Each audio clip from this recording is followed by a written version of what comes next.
সবাই শান্ত হয়ে এক মনে তার কথা স্মরণ করো। উনি আর কিছুক্ষণের মধ্যেই আমাদের সামনে এসে উপস্থিত হবে।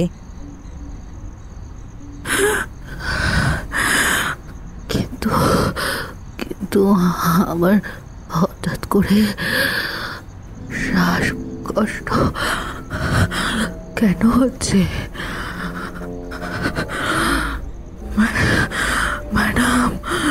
ম্যাডাম ইভেঞ্জেলিন, এটা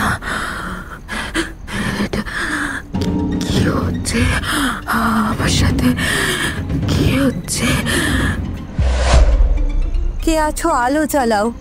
আপনি শান্ত হন মিসেস, জোরে জোরে দম নেওয়ার চেষ্টা করুন। ম্যাডাম ইভেঞ্জেলিন, এরা আমাকে বাঁচতে দিল না।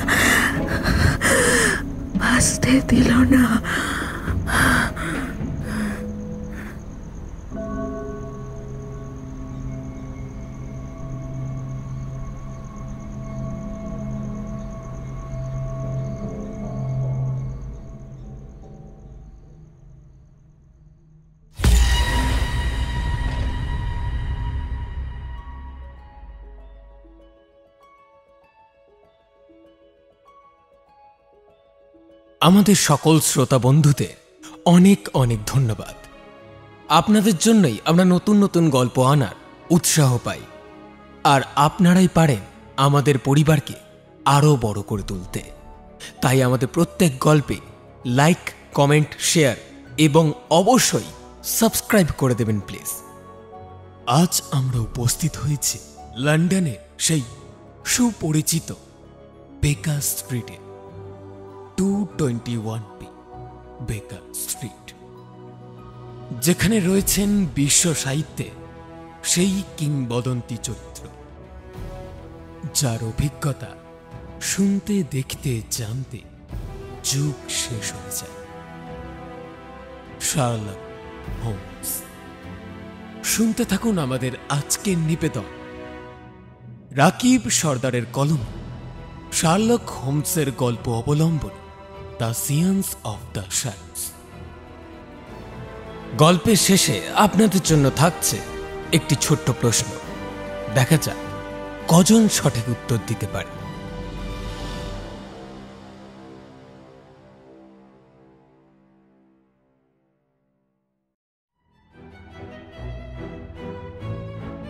ঊনবিংশ শতাব্দীর শেষ লগ্ন।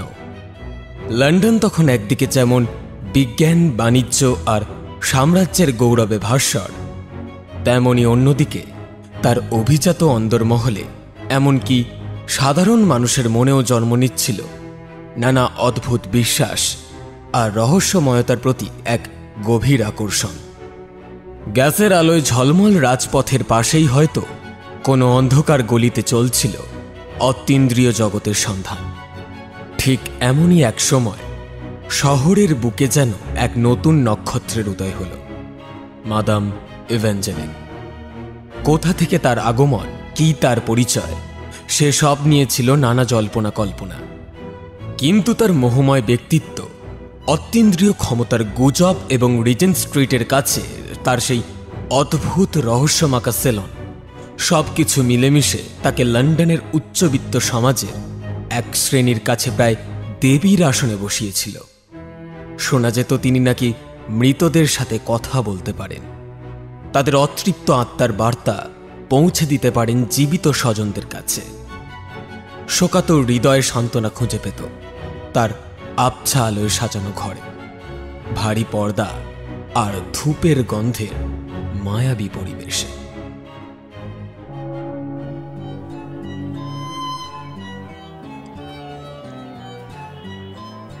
আমার বন্ধু শার্লক হোমসের কাছে অবশ্য এসব ছিল নিছকই হাতের কৌশল আর মানুষের মনস্তত্ত্ব নিয়ে খেলা। সে প্রায়শই খবরের কাগজের পাতা থেকে মাদাম ইভেঞ্জেলিনের অলৌকিক কীর্তির খবর পড়ে তাচ্ছিল্যের সাথে মন্তব্য করত, মানুষ যখন যুক্তি দিয়ে ব্যাখ্যা করতে পারে না ওয়াটসন, তখনই তারা ভূতের ঘাড়ে দোষ চাপায়। ম্যাডাম হয়তো একজন অত্যন্ত কুশলী অভিনেত্রী, মানুষের শোক আর বিশ্বাসকে পুঁজি করে নিজের আখের গোছানোই তার মূল উদ্দেশ্য। কিন্তু জগৎ বড়ই বিচিত্র। একদিন সকালের টেলিগ্রামে আসা একটি চিঠির সূত্র ধরে আমাদেরও পা রাখতে হল মাদাম ইভ্যাঞ্জেলিনের সেই ছায়াময় জগতে।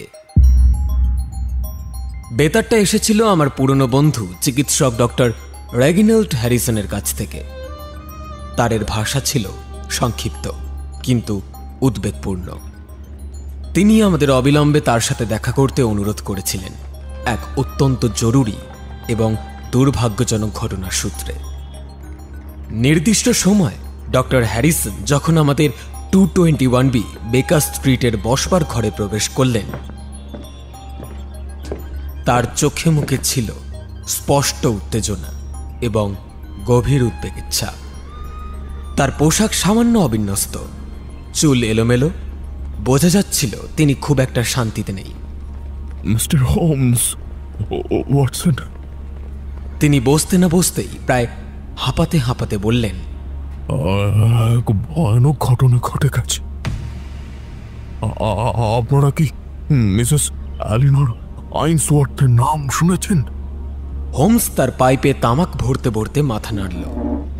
শিল্পপতি স্যার জেমস আইনসওয়ার্থের বিধবা স্ত্রী। অতি সম্প্রতি তিনি বিপুল সম্পত্তির মালিক হয়েছেন বলে শুনেছিলাম বটে। কেন বলুন তো?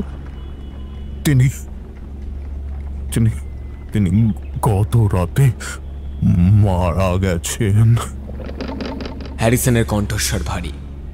সবচেয়ে অদ্ভুত ব্যাপার হলো তিনি মারা গেছেন মাদাম ইভেঞ্জেলিন নামের সেই মিডিয়ামের আধ্যাত্মিক বৈঠকে। হোমসের হাতটা মুহূর্তের জন্য থেমে গেল। সে চোখ তুলে তাকাল। ম্যাডাম ইভাঞ্জেলিন, সেই পরলোক চর্চা করেন যিনি, খবরের কাগজে যার কথা প্রায়শই দেখা যায়। হ্যাঁ, তিনি। হ্যারিসন উত্তেজিতভাবে বলতে লাগলেন, সরকারিভাবে হয়তো বলা হবে তিনি মানসিক আঘাতে বা হৃদযন্ত্র বিকল হয়ে মারা গেছেন। কারণ তিনি বিধবা হওয়ার পর থেকে অত্যন্ত শোকাতুর এবং কিছুটা অসুস্থ ছিলেন। কিন্তু মিস্টার হোমস, আমি তাকে ব্যক্তিগতভাবে চিনতাম। তার চিকিৎসার কিছু কাগজপত্র আমার দেখার সুযোগ হয়েছিল।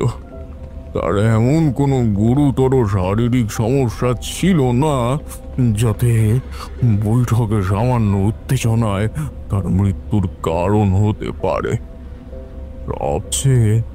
সবচেয়ে সন্দেহজনক বিষয় কি জানেন? বলুন। তার ভাগ্নে আমার স্থান। ছেলেটার ঋণের বোঝা আর বেপরোয়া জীবনযাপনের কথা তো সবাই জানে, কিন্তু সম্প্রতি সে যেন আরো মরিয়া হয়ে উঠেছিল। আমি শুনেছি মাসখানেক আগে এক বিরাট অঙ্কের টাকা সে জুয়ায় হেরেছে এবং পাওনাদাররা তাকে রীতিমতো হুমকি দিচ্ছিল। এমনকি মৃত্যুর কয়েকদিন আগেও মিসেস আইনসওয়ার্থের সাথে টাকা নিয়ে তার ভয়ঙ্কর বচসা হয়, যা প্রায় হাতাহাতির পর্যায়ে চলে গিয়েছিল বলে শোনা যায়।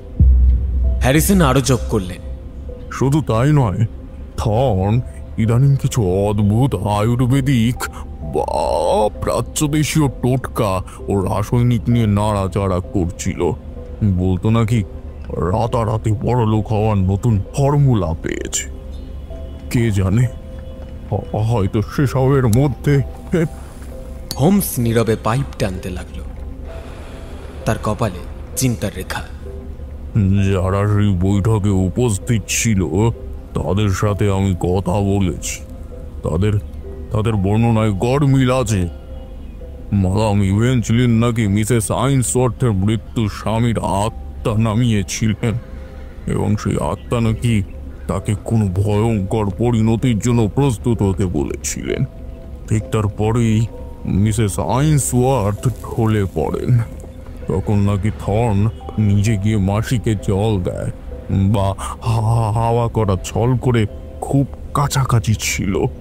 উপস্থিত অন্যরা, তার সঙ্গী মিস লুসি ভান্স শিল্প সংগ্রাহক মিস্টার ক্রাফট বা ধরুন লেডি ব্রিটিশ হ্যাভারশাম, প্রত্যেকেই ঘটনার আকস্মিকতায় হতবাক, কিন্তু কিন্তু তাদের প্রতিক্রিয়া নাকি ছিল ভিন্ন ভিন্ন।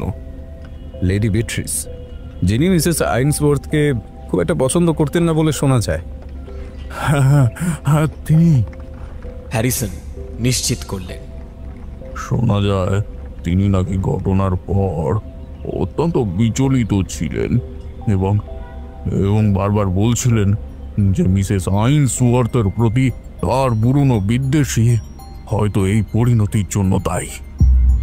হোমস উঠে দাঁড়ায়। ঘরের মধ্যে কয়েক পা পায়চারি করল সে।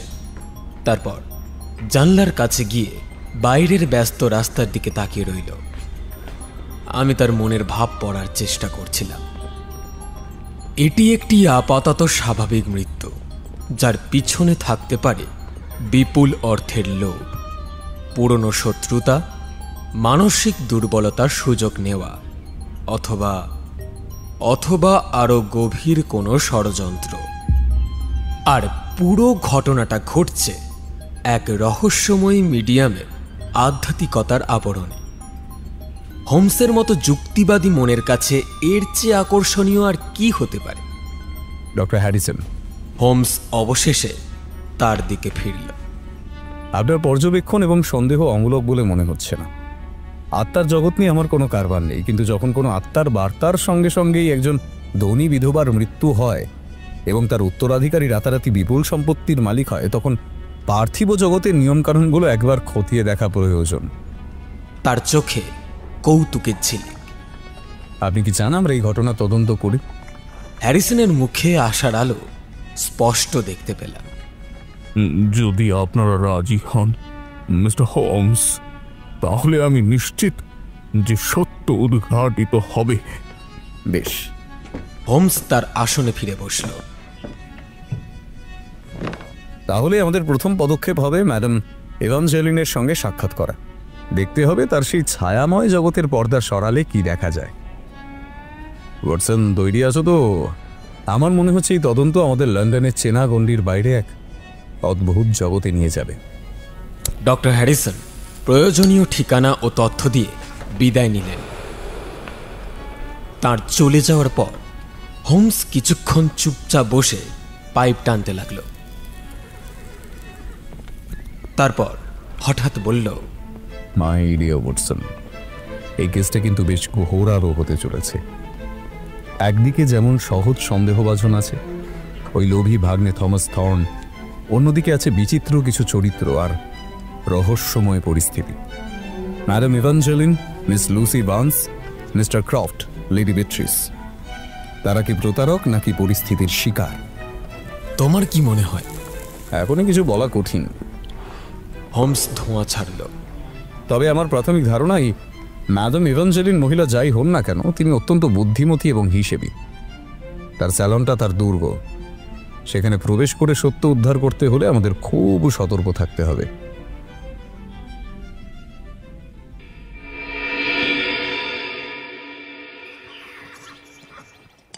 পরের দিন বিকেলেই আমরা মাদাম ইভ্যাঞ্জেলিনের স্যালনের উদ্দেশ্যে রওনা দিলাম। রিজেন্ট স্ট্রিটের চাকচিক্য ছাড়িয়ে একটা অপেক্ষাকৃত শান্ত রাস্তায় তার বাড়ি। বাইরে থেকে দেখতে সাধারণ ভিক্টোরিয়ান বাড়িগুলোর মতোই, কিন্তু দরজায় মাদাম ইভ্যাঞ্জেলিনের নামের পিতলের ফলকটা যেন এক অন্য জগতের ইঙ্গিত দিচ্ছিল।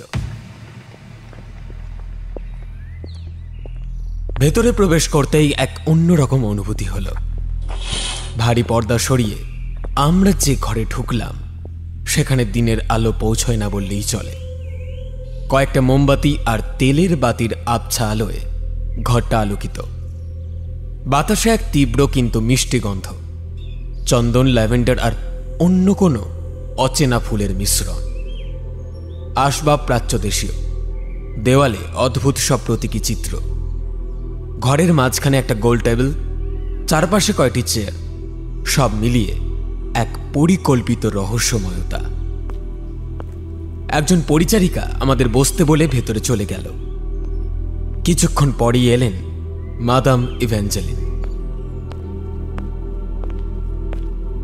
তার পরনে ছিল গাঢ় মখমলের পোশাক, গলায় একটি অদ্ভুত পাথরের লকেট। তার বয়স অনুমান করা কঠিন, মুখে প্রশান্তির ছাপ, কিন্তু চোখ দুটি গভীর, যেন অনেক রহস্য লুকিয়ে আছে সেখানে। মিসেস শার্লক হোমস এবং ডক্টর ওয়াটসন, আমি অনুমান করতে পেরেছি ডক্টর হ্যারিসন আপনাদের কথা আমায় জানিয়েছিলেন। বসুন। আমরা বসলাম। হোমস সরাসরি কাজের কথা এলো। ম্যাডাম, আমরা মিসেস আইনসওয়ার্থের দুর্ভাগ্যজনক মৃত্যু নিয়ে কিছু প্রশ্ন করতে এসেছি। অবশ্যই, আমি নিজেও অত্যন্ত মর্মাহত। এলিনার আমার অত্যন্ত প্রিয় গ্রাহক ছিলেন, তার আত্মার শান্তি কামনা করি। সেই রাতের বৈঠকে ঠিক কি ঘটেছিল যদি একটু বিস্তারিত বলেন। হোমস জানতে চাইল। মাদাম ইভ্যাঞ্জেলিন পুরো ঘটনাটা আবার বললেন, কিভাবে তিনি সংযোগ স্থাপন করেছিলেন আত্মার সেই ভয়ঙ্কর বার্তা এবং মিসেস আইনসওয়ার্থের আকস্মিক অসুস্থতা ও মৃত্যু। তার বর্ণনায় কোনো জড়তা ছিল না, বরং ছিল গভীর সহানুভূতি ও আধ্যাত্মিক ব্যাখ্যা। তিনি বারবার জোর দিলেন আত্মার জগতের অনিয়ন্ত্রিত শক্তির উপর। হোমস খুব মন দিয়ে শুনল, তারপর প্রশ্ন করল, উপস্থিত অন্যদের প্রতিক্রিয়া কেমন ছিল, বিশেষ করে মিস্টার থর্ন আর লেডি বিট্রিসের? থমাস তো প্রায় ভেঙে পড়েছিল। আত্মীয়ার এমন মৃত্যু চোখের সামনে দেখা। আর লেডি বিট্রিস, তিনি অত্যন্ত আবেগপ্রবণ। জানেনই তো, তিনি প্রচণ্ড ভয় পেয়ে গিয়েছিলেন এবং নিজেকে কিছুটা দায়ও ভাবছিলেন মিসেস আইনসওয়ার্থের প্রতি তার পুরনো মনোভাবের জন্য। মাদাম ইভ্যাঞ্জেলিনের উত্তর ছিল নিখুঁত, যেন তিনি প্রতিটি শব্দ মেপে বলছেন। হোমস আরও কিছু প্রশ্ন করল বৈঠকের পদ্ধতি, ঘরের পরিবেশ এবং অন্যান্য খুঁটিনাটি বিষয় নিয়ে। মাদাম প্রতিটি প্রশ্নের উত্তর দিলেন শান্তভাবে, কোনো কিছুই গোপন করার চেষ্টা করলেন না, বা অন্তত সেরকমই দেখালেন। বিদায় নেওয়ার সময় হোমস আবার সেই সুগন্ধির প্রসঙ্গ তুলল। আপনার এই ঘরের গন্ধটা সত্যি অসাধারণ ম্যাডাম, মনকে শান্ত করে দেয়। ধন্যবাদ মিস্টার হোমস। আমরা যখন তার স্যালন থেকে বেরিয়ে রাস্তায় নামলাম, বিকেলের আলোয় চোখ ধাঁধিয়ে গেল। মনে হলো যেন কোনো স্বপ্নলোক থেকে বাস্তবে ফিরে এলাম। কি বুঝলে এবার? হোমস কিছুক্ষণ চুপ করে থেকে বলল, মহিলা এক কথায় অসাধারণ, ওয়াটসন। অসাধারণ অভিনেত্রী। তার প্রতিটা কথা, প্রতিটি ভঙ্গি, তার স্যালনের প্রতিটি কোণ, সবই এক এক রকমভাবে তৈরি করা ভ্রম। সে মানুষকে সম্মোহিত করতে জানে। তাহলে সেই কি খুনি? প্রতারক হলেই যে খুনি হবে এমন কোনো কথা নেই। সে হয়তো সত্যি বিশ্বাস করে যে আত্মারাই মিসেস আইনসওয়ার্থের মৃত্যুর কারণ, অথবা সে হয়তো জানেন আসল খুনিকেই, কিন্তু নিজের ব্যবসার খাতিরে বা ভয়ে মুখ খুলছে না। কিন্তু কেন? সেটাই তো প্রশ্ন, ওয়াটসন। যদি খুন হয়ে থাকে তবে পদ্ধতিটা ছিল অত্যন্ত সূক্ষ্ম, এমন কিছু যা মানসিক আঘাত বলে চালিয়ে দেওয়া যায়। সে আমার দিকে তাকালো। আমাদের ওই বৈঠকে যোগ দিতেই হবে। ম্যাডামের অভিনয় খুব কাছ থেকে দেখতে হবে, আর দেখতে হবে তার গ্রাহকদের, থর্ন, বার্নস, ক্রফট, বিট্রিস। তাদের আসল রূপটা হয়তো সেই ছায়াচ্ছন্ন পরিবেশেই ধরা পড়বে। আমি বুঝতে পারলাম এই তদন্ত সহজ হবে না। আমরা এমন এক প্রতিপক্ষের মুখোমুখি হতে চলেছি যে শুধু বুদ্ধিমানই নয়, মানুষের মনস্তত্ত্ব নিয়ে খেলতেও পারদর্শী। মাদাম ইভ্যাঞ্জেলিনের ছায়ার জগৎ আমাদের জন্য কি রহস্য ধরে রেখেছে তা কেবল সময়ই বলবে।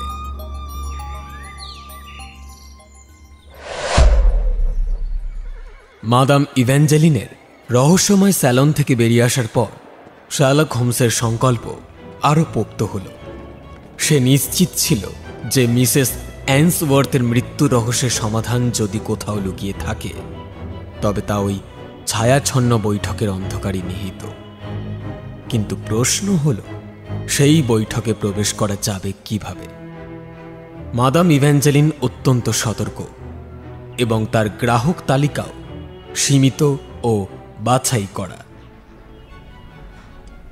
আমাদের এমনভাবে প্রবেশ করতে হবে যাতে ম্যাডামের মনে কোনো সন্দেহের উদ্রেক না হয়। হোমস বলল, যখন আমরা বেকার স্ট্রিটের পরিচিত আরামদায়ক পরিবেশে ফিরে এসেছি। পাইপের ধোঁয়ার মধ্যে দিয়ে তার চোখ দুটো চলচল করছিল। আত্মীয় যে লাভ নেই, ধরন আমাদের চিনে ফেলবে, বরং অন্য পথ ধরতে হবে। ধরা যাক আমি একজন শিক্ষাবিদ বা গবেষক, মিস্টার শ্যারিংটন সোলসবারি নামে পরিচিত হব, যিনি অতীন্দ্রিয় জগৎ এবং আধ্যাত্মিক মাধ্যমগুলোর কার্যকারিতা নিয়ে গবেষণা করছেন, বিশেষ করে বিখ্যাত ঘটনাগুলো। ম্যাডাম এবং সাম্প্রতিক মিসেস আইনসওয়ার্থের দুঃখজনক পরিণতি আমার গবেষণার জন্য অত্যন্ত গুরুত্বপূর্ণ বলে উল্লেখ করব। আর তুমি, মাই ডিয়ার ওয়াটসন, একজন চিকিৎসক হিসেবে আমার সঙ্গী হবে। নাম ডক্টর ম্যাকফিয়ারসন, যিনি এই ধরনের মানসিক উত্তেজনার শারীরিক প্রভাব নিয়ে আগ্রহী। আমরা তার ক্ষমতাকে চ্যালেঞ্জ করতে আসিনি, বরং তার অসাধারণ ক্ষমতার প্রতি বৈজ্ঞানিক কৌতূহল নিয়ে এসেছি। এই ভাবটা ফুটিয়ে তুলতে হবে। মানুষ নিজের খ্যাতির প্রতি একটু দুর্বল হয় ওয়াটসন। ম্যাডাম ইভাঞ্জেলিনো তার ব্যতিক্রম হবেন বলে মনে হয় না। একজন গবেষক তার ক্ষমতা নিয়ে আগ্রহী, এটা হয়তো তার অহংবোধকে কিছুটা তৃপ্ত করবে। হোমসের পরিকল্পনা কাজে দিল। ডক্টর হ্যারিসনের মাধ্যমে প্রাথমিক যোগাযোগের পর হোমস মিস্টার শ্যারিংটন সোলসবারি ছদ্মনামে মাদাম ইভ্যাঞ্জেলিনকে একটা অত্যন্ত চতুর চিঠি লিখল। চিঠিতে সে মাদামের অসাধারণ ক্ষমতার প্রতি গভীর বৈজ্ঞানিক কৌতূহল প্রকাশ করল এবং মিসেস আইনসওয়ার্থের ঘটনার মতো কেসগুলো তার গবেষণার জন্য কতটা গুরুত্বপূর্ণ তা বোঝানোর চেষ্টা করল। মাদাম ইভ্যাঞ্জেলিন তার খ্যাতির প্রতি আগ্রহী একজন পণ্ডিতের এই আকস্মিক আগ্রহে হয়তো কিছুটা গর্বিত বোধ করেছিলেন, অথবা হোমসের মতো তীক্ষ্ণ বুদ্ধির প্রতিপক্ষকে নিজের জালে জড়ানোর চ্যালেঞ্জটা উপভোগ করতে চেয়েছিলেন। কারণ যাই হোক, তিনি মিস্টার সোলসবারি এবং তার সঙ্গী ডক্টর ম্যাকফিয়ারসনকে তার পরবর্তী বৈঠকে অংশগ্রহণের আমন্ত্রণ জানালেন।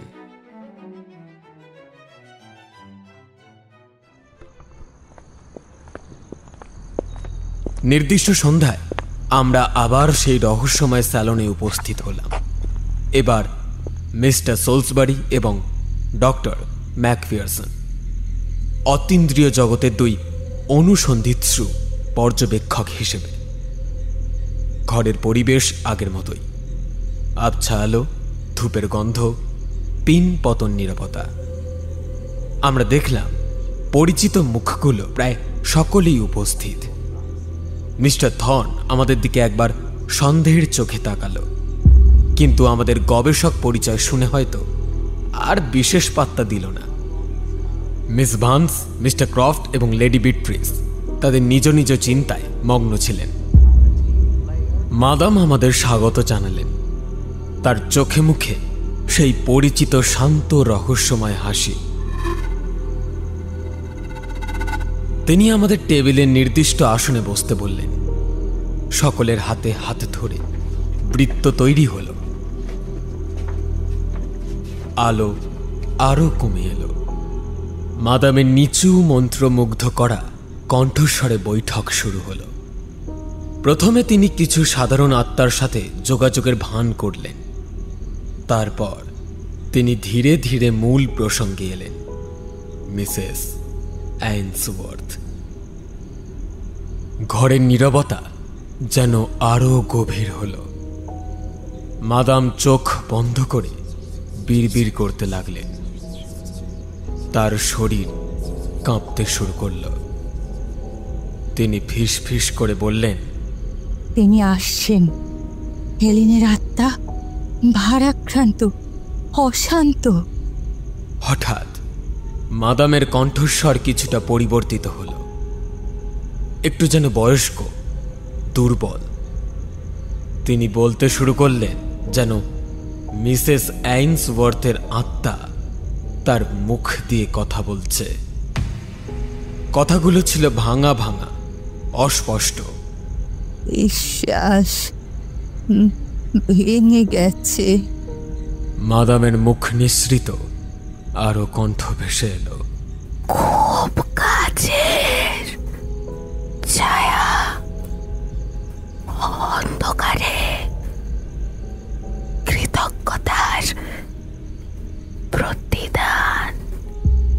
আমি লক্ষ্য করলাম এই কথাগুলো শোনার সময় মিস্টার থর্নের মুখ ফ্যাকাশে হয়ে গেল। সে কি ভাবছে? তাকে উদ্দেশ্য করেই বলা হচ্ছে কথাগুলো। তিক্ততা পুরনো দিনের ক্ষমা হয়তো নেই, অন্তরে বিষ। এবার লেডি বিট্রিস ফুঁপিয়ে উঠলেন। তার হাত আমার হাতে ধরা ছিল। আমি অনুভব করলাম তিনি থরথর করে কাঁপছেন। মাদাম ইভ্যাঞ্জেলিন কি ইচ্ছে করেই এমন অস্পষ্ট কথা বলছেন যা একাধিক ব্যক্তির ক্ষেত্রে প্রযোজ্য হতে পারে?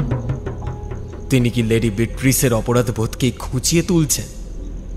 তথাকথিত আত্মার কণ্ঠ আবার ভেসে এলো। কাগজ, কিছু লেখা, সত্যি বেরিয়ে আসবে। ভয়। এই কথা শুনে মিস ভান্স যেন আঁতকে উঠলেন। তিনি কি মিসেস আইন্সওয়ার্থের কোনো গোপন লেখা বা ডায়েরির কথা জানেন যা তিনি লুকিয়ে রেখেছেন? হোমস স্থির হয়ে বসেছিল। তার মুখে কোনো ভাবান্তর নেই, কিন্তু আমি জানতাম তার সজাগ মস্তিষ্ক প্রতিটি শব্দ, প্রতিটি প্রতিক্রিয়া, প্রতিটি নিঃশ্বাস বিশ্লেষণ করছে। মাদাম ইভ্যাঞ্জেলিনের অভিনয় ছিল নিখুঁত। তার আত্মার বার্তাগুলো ছিল যথেষ্ট অস্পষ্ট, কিন্তু একই সাথে যথেষ্ট ইঙ্গিতপূর্ণ, যা উপস্থিত প্রায় সকলকেই কোনো না কোনোভাবে বিদ্ধ করছিল। তাদের মনের গোপন ভয় বা অপরাধ বোধকে জাগিয়ে তুলছে। তিনি অত্যন্ত চতুরভাবে সন্দেহকে ছড়িয়ে দিচ্ছিলেন বিভিন্ন জনের মধ্যে। তিনি কি জানেন খুনিকে?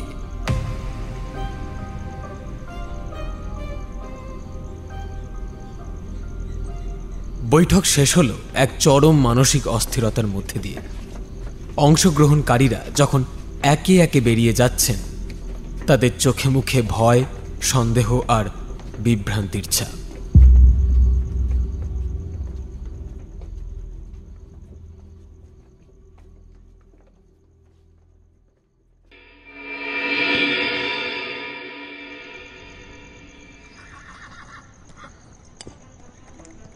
অসাধারণ অভিনয়, হোমস বলল যখন আমরা আবার বেকার স্ট্রিটের পথে।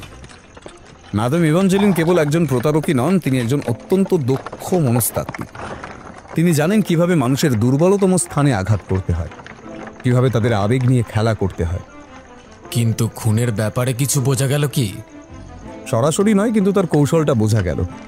সে এমন এক ধোঁয়াশার সৃষ্টি করে যেখানে যে কেউ অপরাধ করে অন্যের উপর দোষ চাপিয়ে দিতে পারে। আজকের বৈঠকে সে ইচ্ছে করেই এমন কথা বলেছে যা থর্ন, বিট্রিস বা ভান্স সকলকে বিদ্ধ করে। সে হয়তো আসল খুনিকে আড়াল করার চেষ্টা করছে, অথবা আমাকে সরাসরি চ্যালেঞ্জ জানাচ্ছে। তাহলে এখন আমাদের কাজ আরো কঠিন হলো ওয়াটসন। আমাদের ওই বৈঠকে উপস্থিত প্রত্যেকের জীবনযাত্রা আরো নিবিড়ভাবে পর্যবেক্ষণ করতে হবে। থর্ন সত্যি কি ডিনের জালে এতটাই ডুবেছে যে খুন করতে পারে? লেডি বিট্রিসের বিদ্বেষ কি এতটাই তীব্র? মিস ভান্স কি সত্যি কিছু লুকোচ্ছে? আর মিস্টার ক্রফট, তার উদ্দেশ্যই বা কি? পরবর্তী কয়েকদিন আমরা এই কাজেই লেগে রইলাম। আমি থমাস থর্নকে অনুসরণ করলাম। যা দেখলাম তা ডক্টর হ্যারিসনের কথারই প্রতিধ্বনি। জুয়ার আড্ডা, পাওনাদারদের নিত্য তাগাদা, চোখে মুখে এক হতাশা ভাব। তার পক্ষে খুন করাটা অসম্ভব নয়।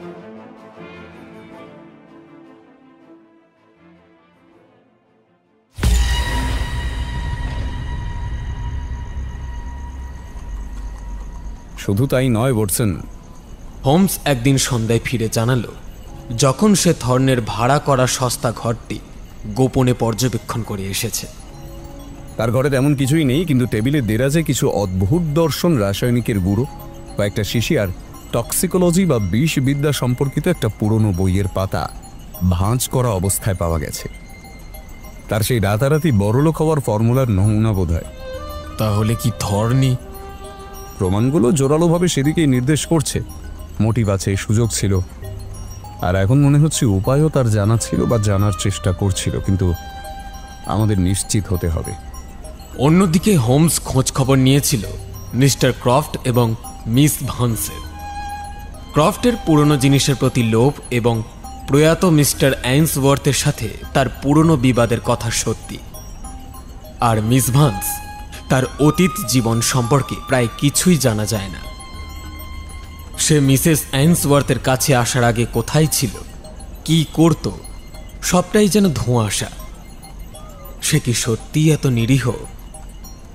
আর লেডি বিট্রিস প্রায় ঘর থেকেই বেরোচ্ছেন না। তার মানসিক অবস্থা ক্রমশ খারাপ হচ্ছে বলে খবর পাওয়া যাচ্ছিল। তিনি নাকি এখনো মনে করেন তার মানসিক বিদ্বেষী মিসেস অ্যান্সওয়ার্থের মৃত্যুর জন্য দায়ী। প্রত্যেকের বিরুদ্ধে কিছু না কিছু পারিপার্শ্বিক প্রমাণ বা মোটিভ আছে ওয়াটসন, কিন্তু কোনোটাই অকাট্য নয়। এ যেন এক জটিল নকশা, যার সুতোগুলো ইচ্ছে করেই জড়িয়ে দেওয়া হয়েছে। আমার মনে হচ্ছে আমরা হয়তো ভুল জায়গায় খুঁজছি। অপরাধের পদ্ধতির উপর আরো জোর দেওয়া দরকার। কিভাবে খুনটা করা হলো সেটা বুঝতে পারলেই হয়তো খুনি পর্যন্ত পৌঁছানো যাবে। হোমসের কথায় যুক্তি ছিল, কিন্তু সেই পদ্ধতিটাই যে ছিল সবচেয়ে বড় রহস্য। কোনো দৃশ্যমান আঘাত নেই, বিষের কোনো পরিচিত লক্ষণ নেই, কেবল আত্মার ভয় দেখানো বার্তা আর এক আকস্মিক মৃত্যু। এই ছায়ার জাল ভেদ করা সত্যি কঠিন হয়ে পড়ছিল। সেই অদ্ভুত সিয়ান্স থেকে ফিরে আসার পর বেশ কয়েকদিন কেটে গেল, কিন্তু বেকার স্ট্রিটের আমাদের বসবার ঘরে যেন মাদাম ইভ্যাঞ্জেলিনের স্যালনে সেই আবছা আলো আর রহস্যময় পরিবেশের রেশ তখনও লেগেছিল। শার্লক হোমস বেশিরভাগ সময় তার প্রিয় আর্ম চেয়ারে বসে পাইপের ধোঁয়ার আড়ালে গভীর চিন্তায় মগ্ন থাকত। তার সামনে ছড়ানো থাকত লন্ডনের মানচিত্র, কিছু নোটবুক আর সম্ভবত মাদামের বৈঠক সম্পর্কিত নানা তথ্য ও ডক্টর হ্যারিসনের দেওয়া রিপোর্টের কাগজপত্র। ওয়াটসন, একদিন সকালে প্রাতরাশের পর সে হঠাৎ নীরবতা ভেঙে বলল, সেই রাতের বৈঠক নিয়ে যত ভাবছি ততই যেন রহস্যটা আরো ঘনীভূত হচ্ছে। ম্যাডাম ইভাঞ্জেলিনের অভিনয় নিঃসন্দেহে নিখুঁত ছিল, কিন্তু তার সেই অস্পষ্ট আত্মার বার্তাগুলো। হ্যাঁ হোমস, কথাগুলো এমনভাবে বলা হয়েছিল যে তা উপস্থিত প্রায় প্রত্যেকের ক্ষেত্রেই প্রযোজ্য হতে পারে। থর্নের আর্থিক দুশ্চিন্তা, লেডি বিট্রিসের পুরনো বিদ্বেষ, এমনকি মিস ভান্সেরও হয়তো কোনো লুকোনো ভয় বা গোপন কথা আছে। ঠিক তাই, ইভাঞ্জেলিন অত্যন্ত চতুরভাবে প্রত্যেকের মনের ক্ষতস্থানগুলোকে স্পর্শ করেছে, কিন্তু প্রশ্ন হলো কেন? সে কি শুধু তার গ্রাহকদের প্রভাবিত করে নিজের ব্যবসার প্রসার করতে চাইছে, নাকি সে ইচ্ছে করেই ধোঁয়াশা তৈরি করছে অন্য কাউকে আড়াল করার জন্য? অন্য কেউ? তোমার কি মনে হয় থর্ন বা ক্রফটের মতো কেউ জড়িত থাকতে পারে? সম্ভাবনা উড়িয়ে দেওয়া যায় না। থমাসের টাকার প্রয়োজনটা মরিয়া পর্যায়ের, আর ক্রফট পুরনো জিনিসের প্রতি তার লোভ তীব্র।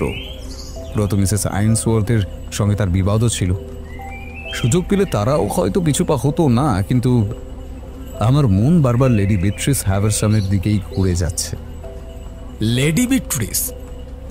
তার বিদ্বেষ ছিল ঠিকই, কিন্তু তিনি তো প্রচণ্ড আবেগপ্রবণ এবং কিছুটা হলেও কুসংস্কারে বিশ্বাসী। তার পক্ষে কি ঠান্ডা মাথায় খুন করা সম্ভব?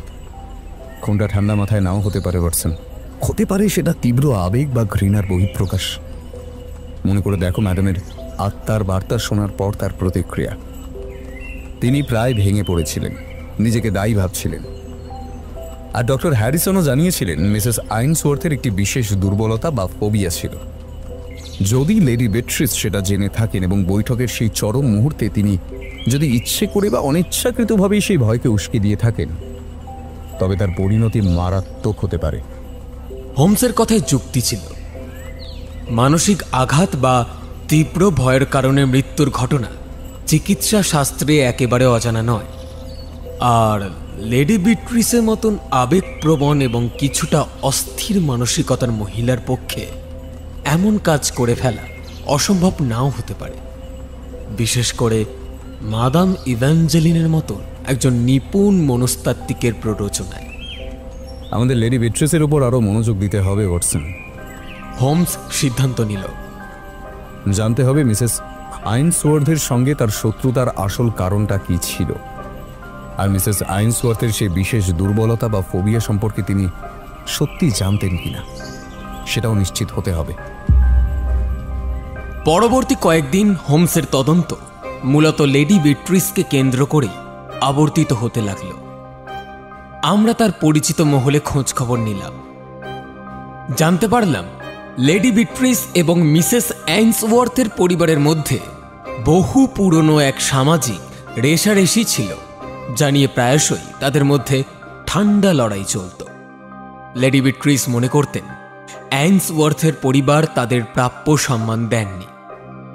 হোমস মিসেস আইনসওয়ার্থের ব্যক্তিগত চিকিৎসক ডক্টর হ্যারিসন এবং তার ঘনিষ্ঠ কয়েকজনের সাথে কথা বলে এটাও নিশ্চিত করল যে মিসেস আইনসওয়ার্থের ভিড়ের বা বদ্ধ জায়গার প্রতি এক ধরনের অস্বাভাবিক ভীতি ছিল, যার নাম ক্লস্ট্রোফোবিয়া, এবং তিনি বিশেষ কিছু শব্দ বা পরিস্থিতিতে সহজেই আতঙ্কিত হয়ে পড়তেন। আর এই দুর্বলতার কথা লেডি বিট্রিসের অজানা ছিল না। পরিস্থিতি ক্রমশ লেডি বিট্রিসের বিপক্ষেই যাচ্ছিল। আমরা খবর পেলাম তিনি মানসিকভাবে আরও ভেঙে পড়েছেন। প্রায় সারাদিন নিজের ঘরের মধ্যে থাকেন। মাঝে মাঝে বিড়বিড় করে মিসেস আইনসওয়ার্থের নাম নেন আর নিজেকে দোষারোপ করেন। তার এই আচরণ যেন পরোক্ষ স্বীকারোক্তিরই শামিল। আমার নিজের মনেও লেডি বিট্রিসের প্রতি সন্দেহ দৃঢ় হচ্ছিল।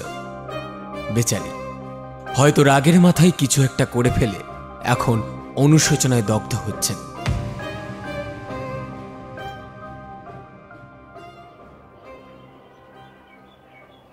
এরই মধ্যে একদিন বিকেলে ইন্সপেক্টর লেস্ট্রেড এলেন আমাদের ফ্ল্যাটে। তার হাতে ছিল মিসেস আইনসওয়ার্থের ময়না তদন্তের চূড়ান্ত এবং বিস্তারিত রিপোর্ট, সাথে ফরেন্সিক বিশেষজ্ঞদের কিছু পর্যবেক্ষণ। মিস্টার হোমস, লেস্ট্রেড রিপোর্টটা টেবিলের উপর রাখতে রাখতে বললেন, আপনার কথাই ঠিক। ব্যাপারটা যত সহজ মনে হয়েছিল ততটা কিন্তু নয়, কারণ প্রাথমিক রিপোর্টে হৃদযন্ত্র বিকল হওয়ার কথা বলা হলেও বিস্তারিত পরীক্ষায় কিন্তু কিছু অদ্ভুত জিনিস পাওয়া গেছে। হোমস দ্রুত রিপোর্টটা তুলে নিয়ে মনোযোগ দিয়ে পড়তে শুরু করল।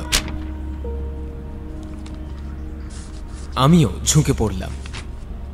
রিপোর্টে বিভিন্ন টেকনিক্যাল কথার ভিড়ে দুটো বিষয় বিশেষভাবে উল্লেখ করা ছিল। মিসেস আইনসওয়ার্থের রক্তে অতি সামান্য পরিমাণে এক ধরনের দুর্লভ অ্যালকালয়েড বা উপক্ষারের উপস্থিতি মিলেছে।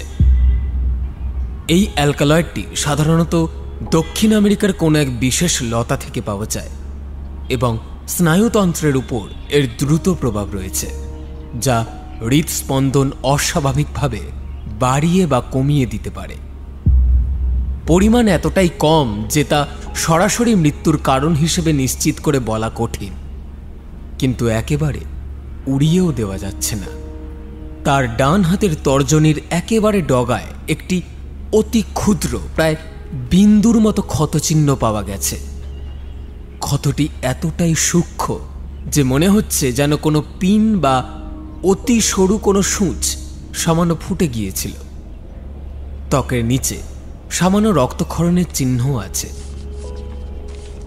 রিপোর্টটা পড়া শেষ করে হোমস কিছুক্ষণ স্থির হয়ে বসে রইল। তার কপালে গভীর চিন্তার খাঁজ। লেস্ট্রেড অধৈর্য হয়ে বললেন, কি বুঝলেন মিস্টার হোমস? এই অ্যালকালয়েড, এই সূঁচ ফোটানোর মতো দাগ, এর মানে কি? এর মানে হলো ইন্সপেক্টর, মিসেস আইনসওয়ার্থের মৃত্যু শুধু মানসিক আঘাতে হয়নি, এর পেছনে কোনো শারীরিক কারণও অবশ্যই ছিল। সে আমার দিকে ফিরল। A most singular finding, my dear Watson. এক চরম মানসিক উত্তেজনার তত্ত্বের সঙ্গে এই ক্ষুদ্র শারীরিক প্রমাণ, একটি পিনের আঘাত বা দুর্লভ বিষের কণা, এই দুটোকে মেলানো যায় কিভাবে? It presents a conundrum. হোমসের কথায় যুক্তি ছিল। লেডি বিট্রিস হয়তো মানসিক আঘাত দিয়েছেন, কিন্তু এই সূঁচ ফোটানো বা বিষ এটা তার কাজের ধরনের সাথে মেলে না। তাহলে আচ্ছা, এই বিষ বা সূচ ফোটানোর সুযোগ কার ছিল? বৈঠকের অন্ধকারে তো যে কেউ হতে পারে। ঠিক তাই, সেখানেই তো সমস্যা। সুযোগ হয়তো অনেকেরই ছিল, কিন্তু এই বিশেষ অ্যালকালয়েড এটা কোনো সাধারণ বিষ নয়। এর উৎস জানা এবং সংগ্রহ করা যার তার কাজ নয়, আর এমন সূক্ষ্মভাবে প্রয়োগ করা এর জন্য দক্ষতা প্রয়োজন। হোমসের মন যে কোথায় ছুটে চলেছে তা বোঝা আমার পক্ষে কঠিন। সে কি থর্নকে সন্দেহ করছে? তার কোনো প্রমাণ নেই। সে হয়তো ভাবছে মাদাম ইভ্যাঞ্জেলিন বা ক্রফটের কথা, অথবা মিস ভান্স, যার অতীত এখনো ধোঁয়াশা। ওয়াটসন, তার চোখ দুটো জলজল করছে। পিন প্রিক, একটা সূচ ফোটানোর দাগ, আর এক অজ্ঞাত রাসায়নিক। তোমার কি মনে পড়ছে আমি বলেছিলাম থর্নের ঘরে পাওয়া সেই অদ্ভুত গুঁড়োগুলো আর বিষ বিদ্যার বইটা? ডক্টর হ্যারিসনও বলেছিলেন তার এই টোটকা নিয়ে পাগলামির কথা। থর্ন কি তবে মরিয়া হয়ে নিজেই কিছু একটা তৈরি করে? আমারও তাই মনে হচ্ছে মিস্টার হোমস। ছেলেটা ঋণের দায়ে পাগল হয়ে গিয়েছিল, আর সুযোগ বুঝে।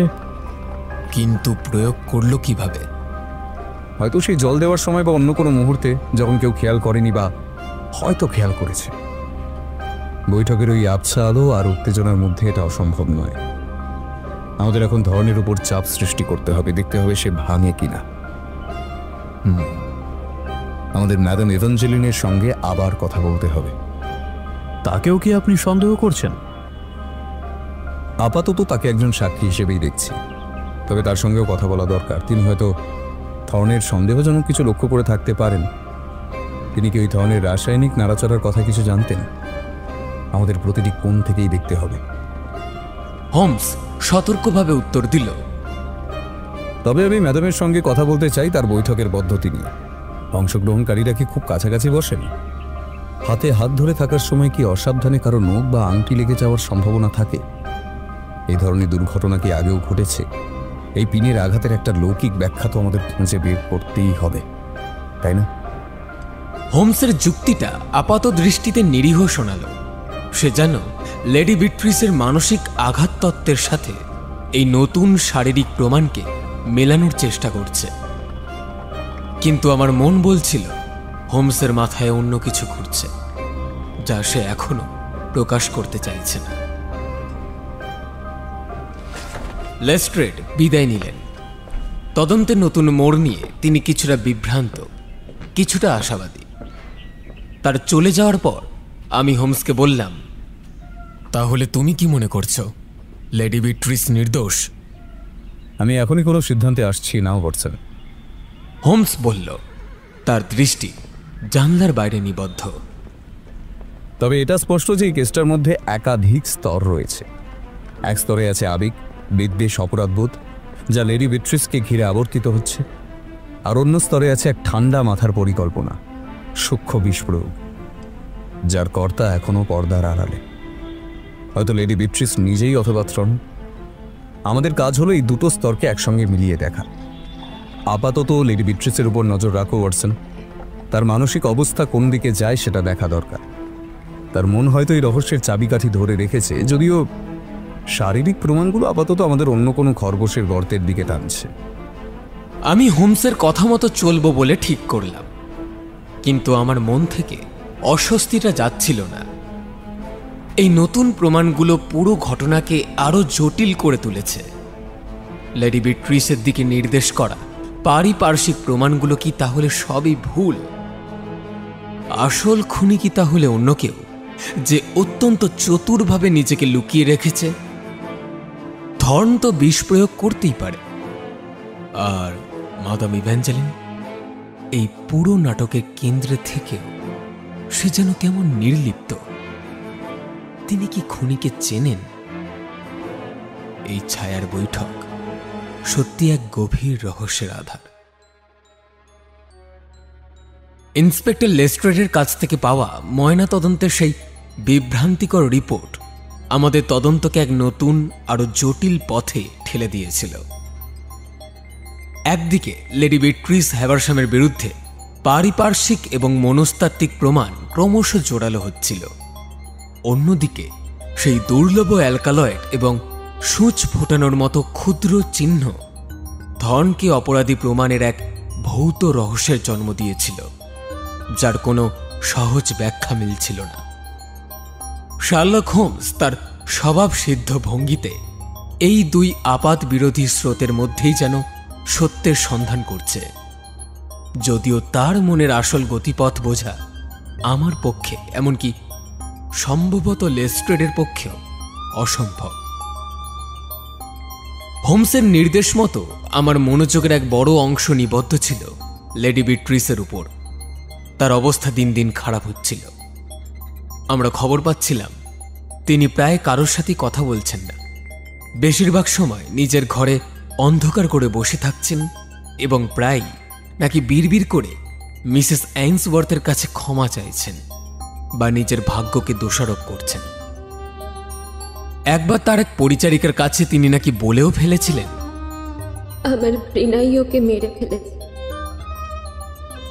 আমি দায়ী। যদিও এই সরাসরি খুনের স্বীকারোক্তি ছিল না, তবুও তার এই মানসিক বিপর্যস্ততা এবং অপরাধ বোধ পরিস্থিতিকে আরো ঘোলাটে করে তুলছিল। শার্লক হোমসও তার বেশিরভাগ সময় থর্নের গতিবিধি এবং তার মানসিক অবস্থা বিশ্লেষণের কাজেই ব্যয় করছিল। বেকার স্ট্রিটের বসবার ঘরে বসে সে মনোবিজ্ঞান এবং অপরাধী মনস্তত্ত্বের উপর লেখা বইপত্র ঘাঁটছিল। কিভাবে চরম আর্থিক সংকট ও সামাজিক চাপ একজন মানুষকে বেপরোয়া করে তুলতে পারে, কিভাবে একজন অপরাধী ধরা পড়ার ভয়ে আচরণ করে, ইত্যাদি। সে আমার সাথে আলোচনা করছিল থর্ন কিভাবে মিসেস অ্যাইন্সওয়ার্থের বিশ্বাসভাজন হয়ে তার চরম ক্ষতি করতে পারে। লেডি বিট্রিসের অতীত বা তার বিদ্বেষ নিয়ে খোঁজখবর নেওয়াটাও যেন থর্নের সম্ভাব্য অপরাধ ঢাকার কৌশল বোঝার জন্য করা হচ্ছিল। আচ্ছা, থর্ন কি লেডি বিট্রিসের পরিচিত শত্রুতাকে নিজের ঢাল হিসেবে ব্যবহার করার পরিকল্পনা করেছিল? ইট রিমেইনস আ স্লাইটলি অকওয়ার্ড ডিটেল, ওয়াটসন। থর্নের মতো আনারি মরিয়া লোকের পক্ষে এত সূক্ষ্মভাবে বিষ প্রয়োগ করাটা কি সম্ভব? যদিও তার ঘরে পাওয়া জিনিসগুলো এদিকে ইঙ্গিত করে, হয়তো সে যতটা আনারি আমরা ভাবছি ততটা নয়, অথবা চরম পরিস্থিতিতে মানুষ অনেক কিছুই করে ফেলে। কয়েকদিন পর যখন থর্নের উপর নজরদারি চরমে এবং লেস্ট্রেড প্রায় গ্রেফতার করার জন্য প্রস্তুত, হোমস তখন এক অপ্রত্যাশিত প্রস্তাব দিল। আমাদের শেষবারের মতো একটি বৈঠকে বসার দরকার, ওয়াটসন। সে শান্ত কিন্তু দৃঢ় গলায় বলল, সেই একই পরিবেশ, একই অংশগ্রহণকারীদের নিয়ে। আবার সিয়ন্স? কিন্তু কেন হোমস? ওয়াটসন, আমার বিশ্বাস বৈঠকের সেই পুরনো পরিবেশ, ম্যাডাম এভাঞ্জেলিনের সেই সম্মোহনী প্রভাব হয়তো থর্নের মুখ থেকে সম্পূর্ণ সত্যটা বের করে আনতে পারবে, অথবা চরম মানসিক চাপে সে এমন কোনো ভুল করে বসবে যা আমাদের শেষ সন্দেহটুকুও দূর করে দেবে। আমরা দেখতে চাই ওই পরিবেশে সে কিভাবে প্রতিক্রিয়া করে, বিশেষ করে যদি ম্যাডাম আত্মা নামানোর সময় তাকে উদ্দেশ্য করে কিছু প্রশ্ন করেন। তাদের সম্পূর্ণ স্বীকারোক্তি এই কেসের নিষ্পত্তির জন্য প্রয়োজন। সে লেস্ট্রেডকেও এই যুক্তি দিয়েই রাজি করালো।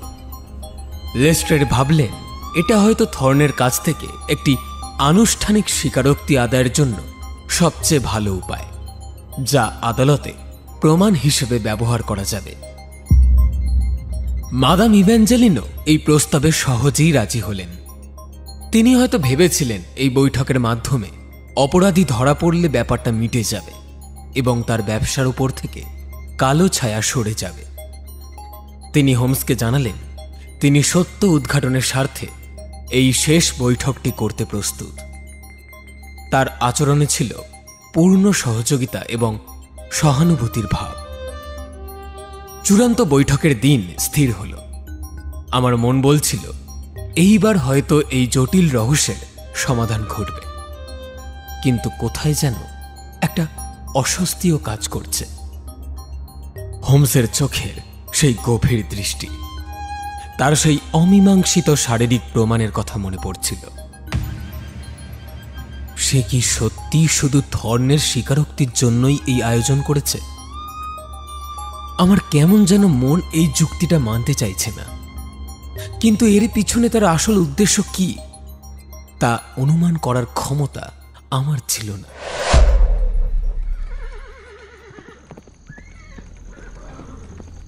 শেষ বৈঠকের আগের রাত বেকার স্ট্রিটের ঘরে আমরা দুজনেই চুপচাপ।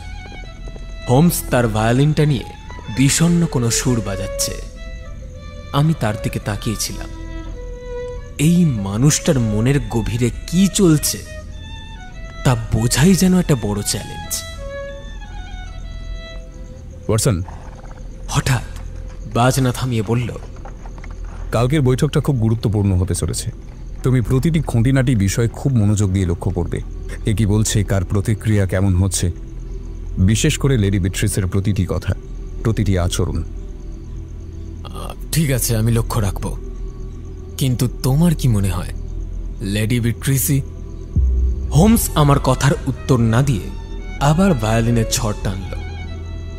তার সুরের মধ্যে যেন লুকিয়েছিল এক গভীর রহস্য আর আসন্ন ঝড়ের পূর্বাভাস। আমি শুধু অপেক্ষা করতে থাকলাম সেই শেষ বৈঠকের জন্য, যেখানে লেডি বিট্রিসের দুঃখজনক স্বীকারোক্তির মাধ্যমে এই ছায়াছন্ন রহস্যের উপর পর্দা নেমে আসবে।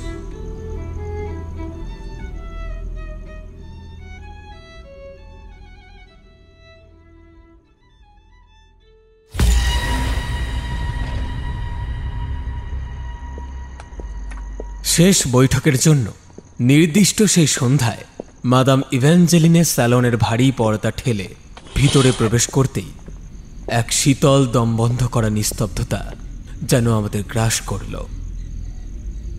বাতাসে ধূপের গন্ধ আর অকথিত আশঙ্কা এত ভারী, মনে হচ্ছিল শ্বাস নেওয়াটাই কঠিন। উপস্থিত সকলের দৃষ্টি কখনো সরাসরি, কখনো আর চোখে গিয়ে বিঁধছিল ঘরের এক কোণে দাঁড়িয়ে থাকা থমাস থর্নের উপর। কাগজের মতো সাদা তার মুখ, উদ্ভ্রান্ত দৃষ্টি শূন্যে ভাসছে, আর মুঠো করা হাত দুটো ঈষৎ কাঁপছে। চরম স্নায়বিক চাপের সমস্ত লক্ষণ তার মধ্যে স্পষ্ট। লেডি বিট্রিস একটি চেয়ারে প্রায় লুটিয়ে পড়েছেন। তার নিঃশব্দ কান্না আর বিধ্বস্ত চেহারা করুণার উদ্রেক করে। অন্যদিকে মাদাম ইভ্যাঞ্জেলিন তার আসনে স্থির, শান্ত, কিন্তু সেই প্রশান্তির আড়ালে তার চোখ দুটো অস্বাভাবিক রকমের উজ্জ্বল। ইন্সপেক্টর লেস্ট্রেট ও তার বিশ্বস্ত অফিসার পাশের ঘরের চূড়ান্ত নির্দেশের অপেক্ষায়। শার্লক হোমস দেওয়ালের ছায়ার সাথে প্রায় মিশে গিয়ে বসেছিল এক কোণে। তার মুখে পাথরের মতো অভিব্যক্তিহীনতা, চোখ দুটি অর্ধনিমিলিত। কিন্তু আমি জানতাম তার ক্ষুরধার মস্তিষ্ক এই থমথমে পরিবেশের প্রতিটি সূক্ষ্ম স্পন্দন, প্রতিটি চাপা নিঃশ্বাস শুষে নিচ্ছে। আজ আমরা দুই বিশেষ অতিথিদের আবেদনে হাজির হয়েছি এক বিশেষ সভায়, যেখানে আমরা মিসেস আইনাথওয়ার্থের আত্মাকে আবাহন করতে চলেছি। আসুন সকলে হাত ধরে একত্রিত হই এবং আমাদের এই সভা শুরু করি। মাদাম ইভ্যাঞ্জেলিন তার সেই সম্মোহনী নিচু স্বরে বৈঠক আরম্ভ করলেন। আবছা আলোয় বৃত্তাকারে বসা মূর্তিগুলোর উপর এক মায়াবী জাল বিস্তার হতে থাকল। মাদামের মন্ত্রের মতো উচ্চারণ বাতাসে ভেসে বেড়াতে লাগল। কিছু দুর্বোধ্য শব্দ, কিছু করুণ সুর। তিনি ধীরে ধীরে মিসেস আইন্সওয়ার্থের আত্মাকে আবাহন করার অভিনয় শুরু করলেন। সেই কণ্ঠস্বর কখনো ফিসফিসে, কখনো বেদনা হতো, যেন সত্যি অন্য জগৎ থেকে ভেসে আসছে।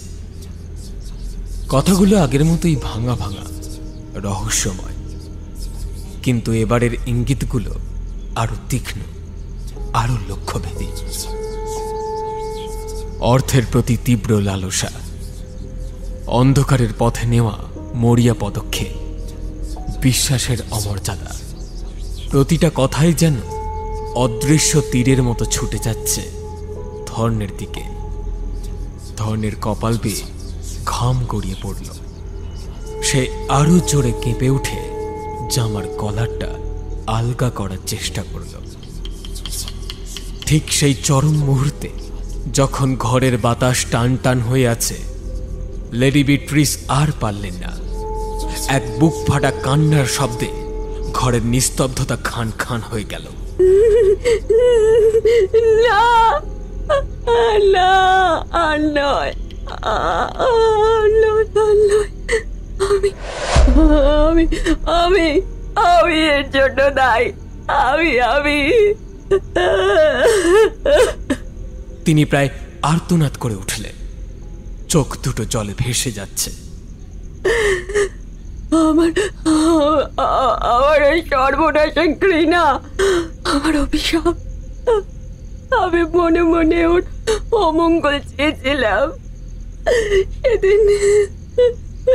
সেদিন সিয়ান্সের সময়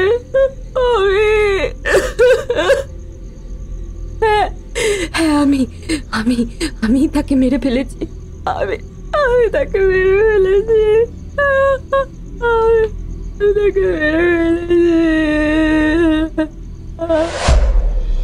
এক আকস্মিক তীব্র স্বীকারোক্তি। ঘরের মধ্যে যেন বিনা মেঘে বজ্রপাত হলো। হতচকিত ভাব কাটার আগেই আমি দেখলাম থমাস থর্নের ফ্যাকাশে মুখে এক মুহূর্তের জন্য, শুধু এক পলকের জন্য, এক প্রায় অদৃশ্য স্বস্তির ছায়া খেলে গেল। সন্দেহ তাহলে পাকাপাকি ভাবে অন্যদিকে ঘুরছে। আমার হাত উঠে গেল লেস্ট্রেডকে সংকেত দেওয়ার জন্যে। থামুন লেডি বিট্রিস। বজ্রকঠিন শান্ত অথচ কর্তৃত্বপূর্ণ কণ্ঠস্বরটা শার্লক হোমসের। সে কখন উঠে দাঁড়িয়েছে খেয়াল করিনি। ঘরের সমস্ত আলো যেন তার দীর্ঘ শরীরে কেন্দ্রীভূত।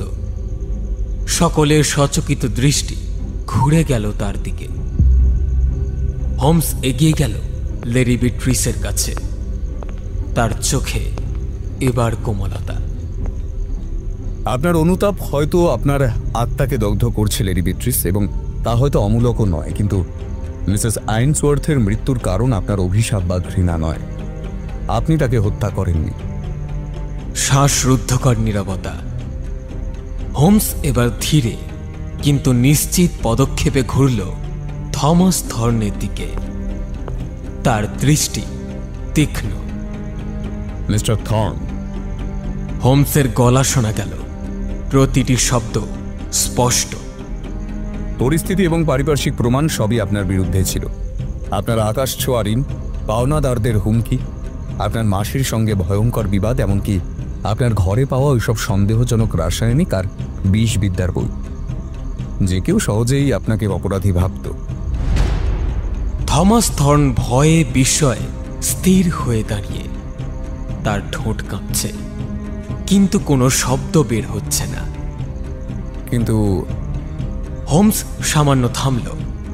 তার দৃষ্টি এবার সাপের মতো স্থির হয়ে বিঁধল মাদাম ইভ্যাঞ্জেলিনের ফ্যাকাশে বিবর্ণ মুখের উপর।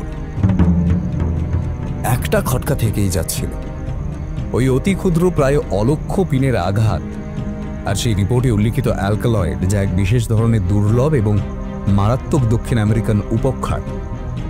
মিস্টার থর্ন, আপনার মতো একজন আনাড়ি দিশেহারা লোকের পক্ষে এত নিখুঁত, প্রায় শিল্পীর মতো দক্ষতায় এই মৃত্যুবান প্রয়োগ করা অসম্ভব, যার জন্য প্রয়োজন ছিল বিশেষ জ্ঞান, ঠান্ডা মাথা, সুযোগের সদ্ব্যবহার আর সঠিক সরঞ্জাম। হোমস এগিয়ে গেল মাদামের চেয়ারের পিছনে। তার কণ্ঠস্বর এবার হিম শীতল। মিসেস আইনসওয়ার্থ মানসিক আঘাতে মারা যাননি ম্যাডাম ইভাঞ্জেলিন। তিনি খুন হয়েছিলেন এক ভয়ঙ্কর বিষক্রিয়ায়, যে বিষের জ্ঞান এবং সংগ্রহ করার ক্ষমতা একমাত্র আপনারই ছিল।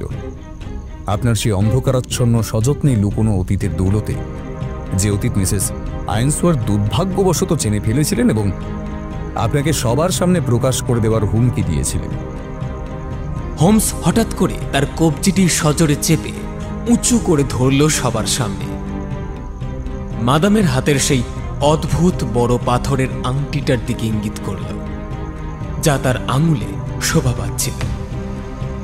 এই আংটির মধ্যেই কি লুকোনো ছিল সেই সূক্ষ্ম প্রাণঘাতী মারণাস্ত্র?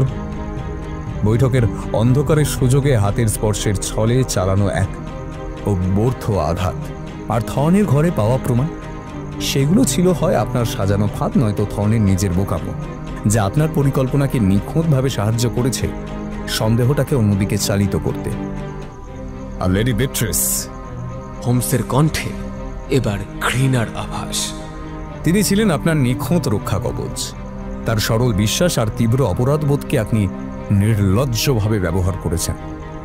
যখন তিনি আজ নিজের ঘাড়ে সব দোষ নিলেন, আপনার মুখের ওই এক মুহূর্তের বিজয়ীর মতো স্বস্তির অভিব্যক্তি ওই একটি মুহূর্তেই আপনার এতদিনের নিখুঁত অভিনয়ের মুখোশটাকে ছিঁড়ে ফেলে দিয়েছে। মাদাম ইভ্যাঞ্জেলিন যেন পাথর হয়ে গেছে। তার চোখ দুটো বিস্ফারিত, মুখে অবিশ্বাসের ছায়া। তিনি কিছু একটা বলতে গিয়েও পারলেন না। তার এতদিনের গড়া আধ্যাত্মিকতার মোহময় আবরণটা যেন টুকরো টুকরো হয়ে খসে পড়ছে। হোমসের তীক্ষ্ণ ইশারায় ইন্সপেক্টর লেস্ট্রেট ও তার অফিসার দ্রুত ঘরে প্রবেশ করলেন। মাদাম ইভ্যাঞ্জেলিন, একদা লন্ডনে রহস্যময় জ্যোতিষী, তাদের হাতে ধরা পড়লেন। তার শান্ত মোহময় চেহারার আড়াল থেকে বেরিয়ে এলো এক শীতল হিসেবি এবং নির্মম খুনি আসল কুৎসিত মুখ। বৈঠকের ঘরে তখন সম্পূর্ণ নীরবতা। লেডি বিট্রিস অবিশ্বাসে তাকিয়েছিলেন। তিনি যেন এইমাত্র এক দুঃস্বপ্ন থেকে জেগে উঠেছেন। থর্ন, ক্রফট, ভান্স সকলেই হতবাক।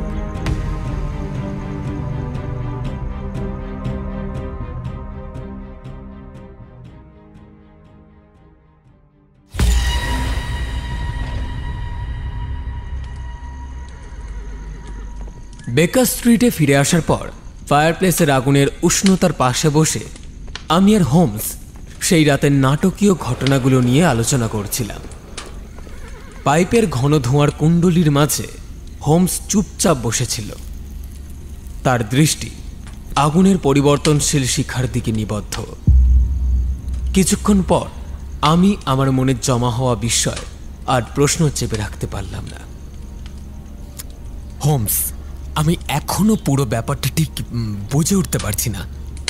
কিভাবে তুমি নিশ্চিত হলে যে মাদাম ইভ্যাঞ্জেলিনই আসল অপরাধী? যখন থমাস থর্নের বিরুদ্ধে এত প্রমাণ জড়ো হয়েছিল, তার ঋণ, ঘরে পাওয়া রাসায়নিক, মোটিভ সবকিছু তার দিকেই নির্দেশ করছে। আবার অন্যদিকে দেখো, লেডি বিট্রিসের নিজের স্বীকারোক্তি পর্যন্ত তাকেই দোষী সাব্যস্ত করছিল। তুমি কিভাবে এই জটিল দ্বিস্তরীয় জাল ভেদ করলে একটু বোঝাও তো ভায়া। হোমস আমার দিকে তাকিয়ে তার সেই পরিচিত মৃদু রহস্যময় হাসি হাসল। সত্যি বলতে কি ওয়াটসন, এই কেসটা ছিল এক অত্যন্ত চতুরভাবে পাতা দ্বিস্তরীয় বিভ্রান্তির ফাঁদ। একদিকে যেমন থমাস থর্নের বিরুদ্ধে আপাত দৃষ্টিতে জোরালো প্রমাণ তৈরি করা হয়েছিল, তাকে প্রধান সন্দেহভাজন হিসেবে দাঁড় করানো হয়েছিল, অন্যদিকে তেমনই লেডি বিট্রিসের তীব্র অকৃত্রিম অপরাধবোধকে ব্যবহার করা হয়েছিল ঢাল হিসেবে। ম্যাডাম ইভ্যাঞ্জেলিন এই দুই স্তরকে নিপুণভাবে কাজে লাগিয়েছিলেন। সে একটু নড়ে চড়ে বসল। শুরু থেকেই আমি বুঝতে পারছিলাম ম্যাডাম ইভ্যাঞ্জেলিন অত্যন্ত একজন উঁচু দরের প্রতারক। তার সিয়ান্সেসের কৌশলগুলো, আগে থেকে জেনে নেওয়া তথ্য ব্যবহার করা, অস্পষ্ট ইঙ্গিতপূর্ণ কথা বলা, পরিবেশ তৈরি করা সবই ছিল এই ব্যবসার পরিচিত অস্ত্র। কিন্তু যেমনটা আগেও বলেছি, প্রতারণা মানেই তো খুন নয়। আমার প্রশ্ন ছিল, তার কি খুন করার কোনো মোটিভ বা প্রয়োজন ছিল? কিন্তু সেই শারীরিক প্রমাণ, ময়না তদন্তের রিপোর্ট, থর্নের ঘরে পাওয়া জিনিসগুলো। Exactly my dear Watson. হোমসের চোখ উজ্জ্বল হয়ে উঠল। সেখানেই প্রথম এবং প্রধান খটকাটা লাগে। মানসিক আঘাত বা ভয়ের কারণে মৃত্যু হওয়া সম্ভব, বিশেষ করে মিসেস আইনসওয়ার্থের মতো দুর্বল স্বাস্থ্যের মহিলার ক্ষেত্রে, যা লেডি বিট্রিসের তত্ত্বকে সমর্থন করে। কিন্তু সেই অতি ক্ষুদ্র, প্রায় অলক্ষ্য সূঁচ ফোটানোর চিহ্ন আর রক্তে ওই দুর্লভ অ্যালকালয়েডের উপস্থিতি, ওটা কেবল মানসিক আঘাতের তত্ত্বকে নস্যাৎ করে না ওয়াটসন। থর্নের মতো একজন আনাড়ি মরিয়া লোকের পক্ষে এমন নিখুঁত, প্রায় শিল্পীর মতো কার্যসিদ্ধির সম্ভাবনাকেও প্রশ্নবিদ্ধ করে তোলে। সে পাইপে আরেকবার টান দিল। থর্নের ঘরে পাওয়া রাসায়নিক বা বিষবিদ্যার বই, আমার দৃঢ় বিশ্বাস ওগুলো ছিল ম্যাডামেরই সাজানো চালের অংশ। হয় সে নিজেই কৌশলে সেগুলো রেখেছিল থর্নকে জড়ানোর জন্য, অথবা থর্নের নিজস্ব বোকামি আর অর্থ রোজগারের মরিয়া চেষ্টাই তাকে অজান্তেই ফাঁদে ফেলেছে, যা ম্যাডামের পরিকল্পনাকে নিখুঁতভাবে সাহায্য করেছে। যখন তদন্ত দৃশ্যত থর্নের দিকে এগোচ্ছিল, আমি গোপনে ম্যাডাম এভাঞ্জেলিনের অতীত নিয়ে খোঁজ খবর শুরু করি। আমার বেকার স্ট্রিট ইরেগুলার্সের ছেলেরা শহরের আনাচে কানাচে ছড়িয়ে পড়েছিল। তারা কি কিছু জানতে পেরেছিল? হ্যাঁ ওয়াটসন, খুবই গুরুত্বপূর্ণ কিছু তথ্য। তারা জানতে পারে ম্যাডাম এভাঞ্জেলিনের এই হঠাৎ খ্যাতি আর পসার জমার আগে তার জীবনযাত্রা বেশ অন্যরকম ছিল। তিনি ম্যাডাম এভাঞ্জেলিন নামে পরিচিত হওয়ার আগে অন্য নামে পরিচিত ছিলেন এবং ইউরোপের বিভিন্ন শহরে ঘুরে বেড়াতেন। তার যোগাযোগ ছিল কিছু সন্দেহজনক রাসায়নবিদ এবং প্রাচ্য দেশীয় দুর্লভ বস্তু বিক্রেতাদের সঙ্গে। শোনা যায় তিনি নাকি একসময় দুর্লভ ভেষজ, পারফিউমের তেল এবং এমনকি কিছু কম পরিচিত বিষাক্ত উদ্ভিদের নির্যাস, বিশেষ করে ওই দক্ষিণ আমেরিকার লতার নির্যাস নিয়েও কারবার করতেন। আর্থিক অবস্থা অত্যন্ত খারাপ হয়ে যাওয়ার পরেই তিনি লন্ডনে এসে এই আধ্যাত্মিকতার মুখোশ ধারণ করেন। অবিশ্বাস্য! তাহলে ওই অ্যালকালয়েড? হ্যাঁ, সুতরাং বিষের উৎস, তা সংগ্রহ করার ক্ষমতা এবং তা প্রয়োগ করার মতো দক্ষতা এবং স্নায়ুর জোর সবই তার ছিল, থর্নের নয়। কিন্তু মোটিভ?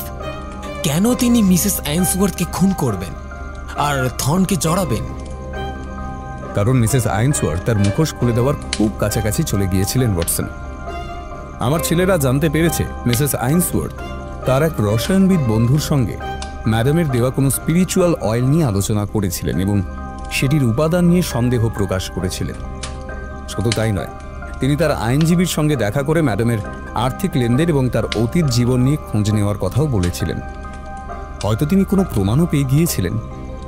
এই খবর যদি প্রকাশ পেত, ম্যাডাম এভাঞ্জেলিনের এই সাজানো জগৎ ধ্বংস হয়ে যেত। তার কাছে মিসেস আইনসওয়ার্থকে সরিয়ে দেওয়া ছাড়া আর কোনো পথ খোলা ছিল না।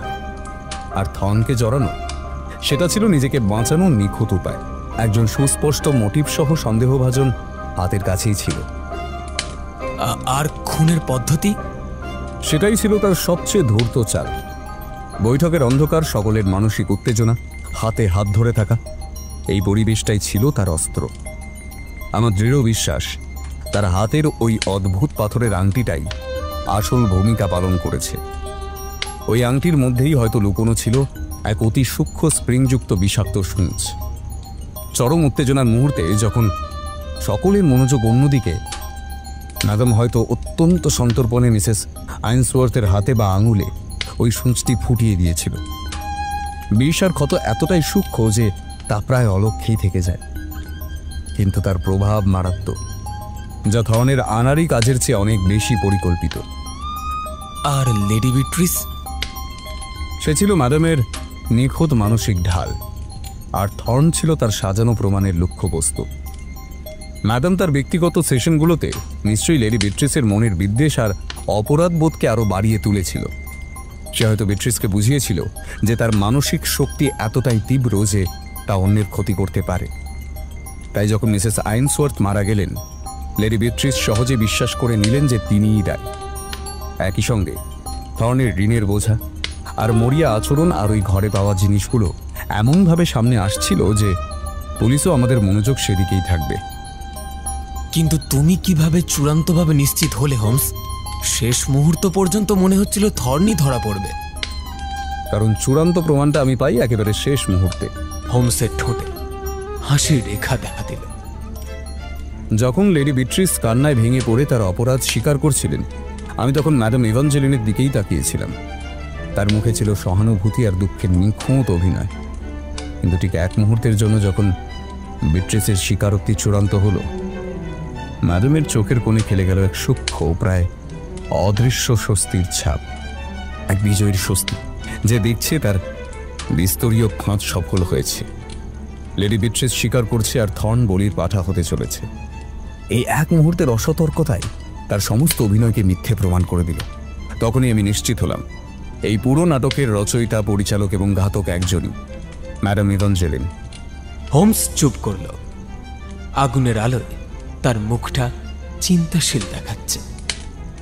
আমি আমার ডায়েরিতে এই অদ্ভুত জটিল কেসের বিবরণ লিখতে বসলাম। মাদাম ইভাঞ্জেলিনের ছায়ার বৈঠক সত্যি এক গভীর রহস্যের আধার ছিল, যার প্রতিটি ভাঁজে লুকিয়েছিল প্রতারণা, লোভ, বিদ্বেষ আর ঠান্ডা মাথায় খুন, যা প্রায় ভুল মানুষকে দোষী সাব্যস্ত করে ফেলেছিল। আর সেই রহস্যের জট খুলতে শার্লক হোমসকে নামতে হয়েছিল মানুষের মনের আরো গভীর অন্ধকারে, যেখানে আলো আর ছায়ার খেলা চলে প্রতিনিয়ত। এই কেস আবারও প্রমাণ করল আমার বন্ধুর যুক্তিবাদী মন আর তীক্ষ্ণ পর্যবেক্ষণ ক্ষমতার কাছে কোনো মুখোশই স্থায়ী নয়, তা সে যত নিখুঁতভাবেই তৈরি হোক না কেন।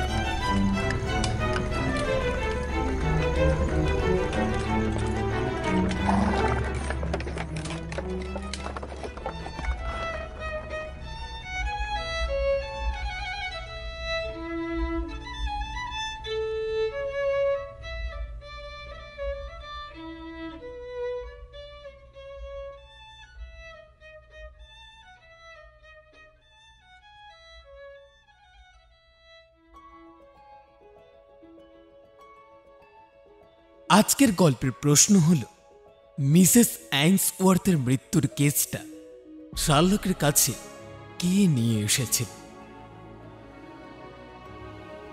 শেষ হল আজকের নিবেদন, the science of the shadows.